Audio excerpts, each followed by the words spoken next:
Hey guys, welcome to my channel. My name is Yolanda, and in today's video I am back with another banger. Just kidding. But on all seriousness, in today's video I'm just gonna be giving to you guys my testimony, and I've been wanting to do this for a while.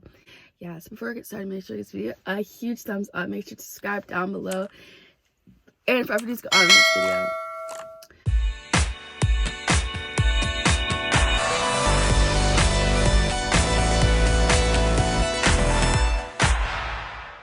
Okay, so also disclaimer, it is raining outside, so therefore I'm speaking loud enough. It's like a really closed space that I'm in, so you should be able to hear me enough. But if it does start pouring, I'm gonna head straight inside. Let me just start by saying, like, all my life I've been a believer in Christ. Straightforward. There we have it, right? I didn't truly know God until I was 14 years old. Yeah, 14 years old. And I remember growing up, I grew up in the Mormon church, let me just say that. And I was like ingrained, like these people got me. Like I would literally, like that's why now I face the consequences of, oh, always being known as the nice girl, or always being known as a girl who always smiles and never has a sad face, who's always okay, and who her personality is literally like running in the church. And she'll make it known that like she doesn't do all the stuff and that you should feel bad for it too. That's basically generally how my whole life was growing up. And for the most part, you know, I mean, I was just a young child. I mean, like, what did I know back then? Life was fun back then. I think the most part, like, I didn't really know I was really like suffering or going through it, because it's just like, it's all that I knew at the time. And I will admit, as much as I don't like the church, I did have my good moments there though. Like, I remember the Christmas party, that was the best thing ever. I remember talent shows were always fun, and even just like other events that they'd have growing up was really nice. But I feel like in comparison it's kind of the same way as just like childhood itself in general. Like, things were more fun. Like, I remember Valentine's Day was really fun at school, or Christmas, and Halloween, all these holidays. But then growing up, it's just like different, and like you see from different perspective and really realize like it's really not all of that. But either way, so yeah, I mean, definitely did have my fun moments and all that stuff, but it always felt like something was missing a part of me. I always felt like I wasn't enough. And okay, so I'm editing this now, and I didn't really complete my thoughts. But basically what I was gonna say is, like, I like lost my identity, but the thing was, I never really had an identity, because all I ever did and tried for, like everybody else, it was like a whole competition to become the best Molly Mormon. And it wasn't until I started actually venturing out and realizing, like, hey, I mean, like, it's okay if I try something new, or if I want to try like and wear this crop top one day, or because like a lot of the things, like, I get it, maybe the caffeine thing, I guess I get that and all that stuff, but the whole modesty thing, like how it was literally like revolved around just that guys won't be distracted, or, and it's just like, do you not think that I can go the other way back ways? Or, and just like not even that though, but it's just like the fact of the matter is, like, I didn't know who I was, and I didn't really feel much connection at all. And I did a lot of things for 14 years. I tried and I tried, but it just was never enough. I just did not feel this religion, and I think that's okay to feel that way. It was not always rainbow and sunshine, especially at home. It was just like, how are like they saying like one thing there but then another at home? And also I started thinking about, like, how does this prophet like know and give out living prophecies, or whatever they call it, for the whole world? And there's over 16 million people in this church, but how are they gonna know my needs, my actual stuff? Because the thing is, like, I feel like to an extent it's just like, and then if we really want to go there, there's some people way back then when the church first started, and when you go back and look, those things are very controversial. The things that they say, it's just like, are you hearing yourself? And I mean, at the end of the day, that's their beliefs, but it's just like, at the end of the day, I do not agree with that. at all.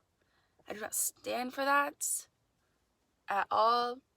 So I'm just gonna remove myself and let whoever, if you agree with what they say, then so let it be. Like, at the end of the day, you can believe what you want to believe, but personally, I'm getting myself out.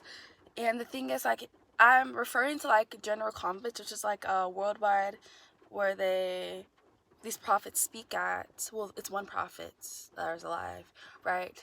And he would, and they've done it for many years. They've broadcasted this, and I've seen a lot of them on TikTok though, because I went on the ex-Mormon, yada yada yada, and I'm seeing it, and it's like, it's not like they're editing it out. Like, this is what these people are actually saying, and it's just like, I don't know, man.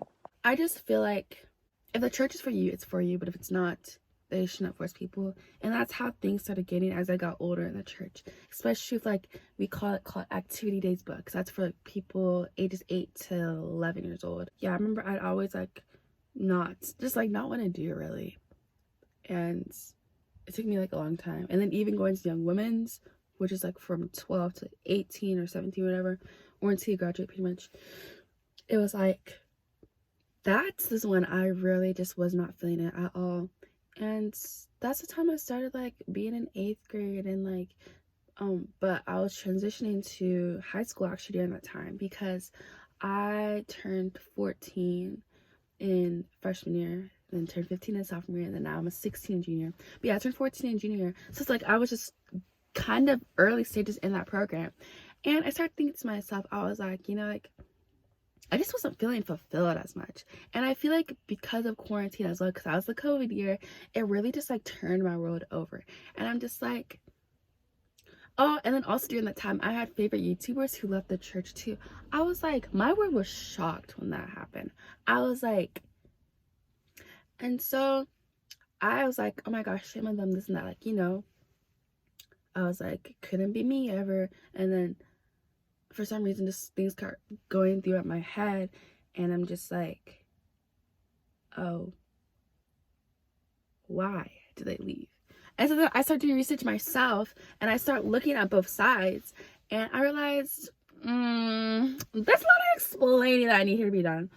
And the thing is that for the church, it's like, no, if you ask questions, if you ask someone who's ex-Mormon or whatever, like me, I'm ex-Mormon, and if you ask like, oh, why this, that, and that, they'll give you detailed explanations, and they'll be like, I have receipts to prove why you're wrong, right?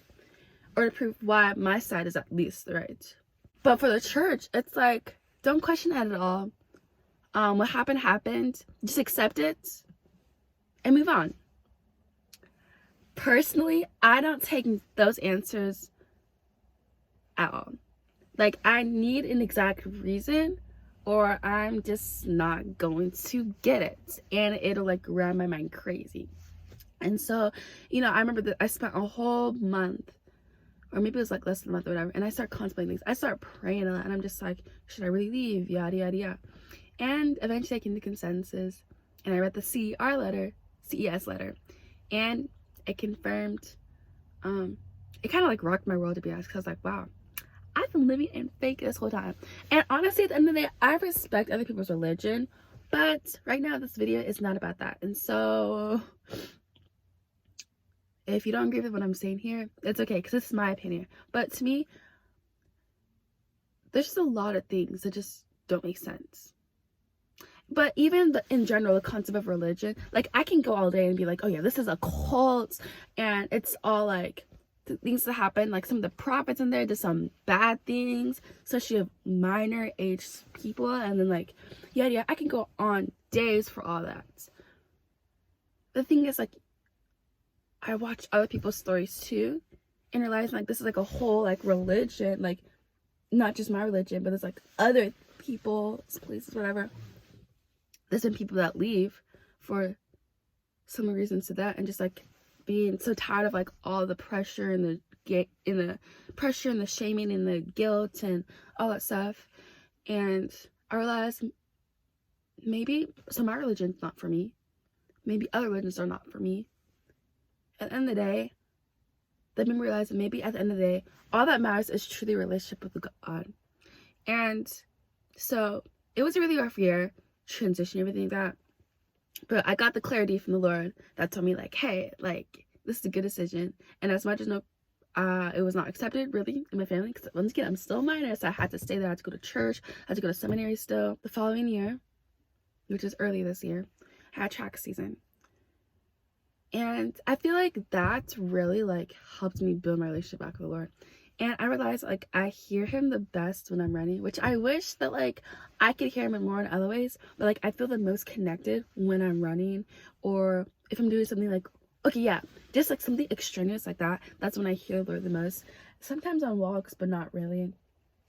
And so, like, that's why I really enjoy it. And, like, even if I'm not feeling it, I just, like, be going out and listening to gospel music sometimes, or sometimes praying and all that stuff. And, man, the Lord has helped me through a lot of stuff, though. Like, and since I run, like, all the time, like, I feel like he's constantly been there with me all the time. And I wish that, like, I recognized that sooner. But, you know, I guess we all have to go on a journey and to have to, I guess it was a blessing in disguise being growing up in the church and then finding, like, the true Lord out there. But there's a lot of things I've been through. But I've been watching a lot of Steve Harvey, though, too. And he's, like, really, like, Christian-based, or just, like, a believer God. Let me just put it like that. And one thing that really stood out to me is that he says, like, you know, the things that you're praying for, it's what you ask God for. And so, and I really took it to heart, though, because it's just, like, it is so true, though. And especially with a lot of things, once again, going on at home, more than just, like, the whole religious thing, but just, like, how toxic it is there in general. I'm about to be in a situation where I could potentially leave and everything like that. And so it's just, like, things have been delayed and not going the way that I've necessarily wanted it to be. But at the end of the day, that I know that the Lord wants me to leave. And I've gotten many signs of it. So, and he's just still preparing me. But it's hard to, like, understand that. As much as I want to get better, as much as I want to heal. Like, literally yesterday, I was gonna start my healing journey, like, for real, for, like, not just, like, say it and just, like, be like, oh, I'm healing. Like, no. I even bought a book on freaking forgiveness. Because I was like, you know, maybe that'll help me find more peace in life, right? But then something happened, and it just, like, really tore me apart. Because I'm just like, how can I heal when I'm literally in an environment that does not allow me to heal? Like, it's literally triggering me. And I had a whole mental breakdown. But all I can do at this point is, like, really trust. The thing is, like, I know the Lord is there. He's shown up for me in many other ways. He got me all the way to state, y'all. I ran that state at track. I won my region championship, man. I've reached a lot. I reached a lot of my goals last year, and I am almost done reaching mine this year. I remember that was really crazy. I remember it was last season, 2021, and I prayed. I was like, I hope I can break 20 minutes. And the whole season I never did, but then we had an extra race that came by surprise. And that race I broke 20 minutes. I was like, this is a Lord. And, you know, I always say this, and it's to be true, but, like, end of the day, like, I'm gonna say that is the Lord who helped me through this. Yes, I might have had good mental strength, but the Lord gave me that strength and helped me, give me that confidence and assurance to myself that, like, I can do this, I can do this and that. And so, yeah, that's my testimony in a way. Like, I know this is where I'm meant to be. I feel a lot more healthier and, like, more happier, and, like, I know myself more. I started to create healthier boundaries with people and started to allow better people into my life, better influences. And I know I have a lot ahead of me, for sure, but I'm grateful that I'm still alive and still here. And so, yeah, right now I'm gonna go and do the psychology work. Wish me the best. But I hope you guys have an amazing rest of your day. It's Sunday today, which is when I'm gonna post this. And so, yeah, there might be, like, a few edits of, like, the little that I have in this, but other than that, I think it's unnecessary to edit heavily because it's just, like, it's, like, supposed to be authentic from the heart. You feel me? And so, yeah, peace is already out.